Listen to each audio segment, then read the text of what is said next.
India TV 9 news Maharashtra. महानगरपालिका निवडणुकीसाठी राखीव जागांचे फेर आरक्षण काढून शासन अध्यादेशाचा आणि निवडणूक नियमांचा भंग केल्याने प्रतिज्ञापत्राद्वारे म्हणणे दाखल करण्याचा आदेश मुंबई उच्च न्यायालयाने राज्य निवडणूक आयोगाला दिला असून शुक्रवार दिनांक 19 डिसेंबर रोजी याची तातडीची सुनावणी ठेवण्यात आली आहे.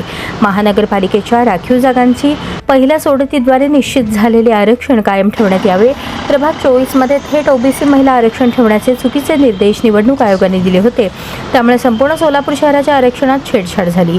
त्यामुळे 17 नोव्हेंबर रोजी काढलेले फेर आरक्षण आणि 2 डिसेंबरचा अंतिम आरक्षणाचा अध्यादेश बेकायदेशीर आणि नियमबाह्य असल्यामुळे तो रद्दबातल करावा. यासाठी राष्ट्रवादीचे नेते डॉक्टर बसवराज बगले यांनी उच्च न्यायालयात याचिका दाखल करून आव्हान दिले आहे.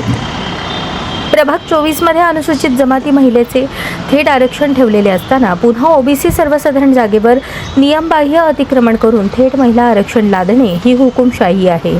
या नियमबाह्य कार्यवाहीमुळे संपूर्ण प्रभागाच्या आरक्षणात विसंगती निर्माण झाली असून ओबीसी जागांची संख्या घटली आहे. राज्य निवडणूक आयोगाच्या विनाकारण हस्तक्षेपामुळे शासनाच्या अध्यादेशाचा भंग झाला आहे. सोलापूर महानगरपालिकेचे 11 नोव्हेंबर रोजी काढलेले आरक्षणच कायम ठेवावे आणि 17 नोव्हेंबरचे फेर आरक्षण रद्द करावे. तसेच 2 डिसेंबरचा शासनाचा अध्यादेश निरर्थक ठरवून रद्द करावा अशी विनंती डॉक्टर बसवराज बगले यांनी याचिकेद्वारे कोल्हापूर खंडपीठात केली आहे.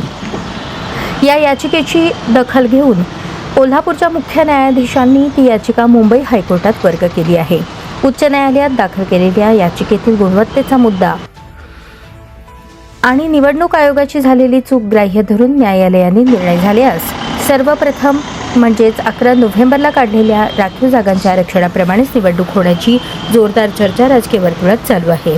यामध्ये अंतिम फैसला लागणार असून संपूर्ण सोलापूर शहराचे आरक्षण पूर्वीप्रमाणेच राहील असा ठाम विश्वास याचिकाकर्ते डॉक्टर बगले यांनी व्यक्त केला.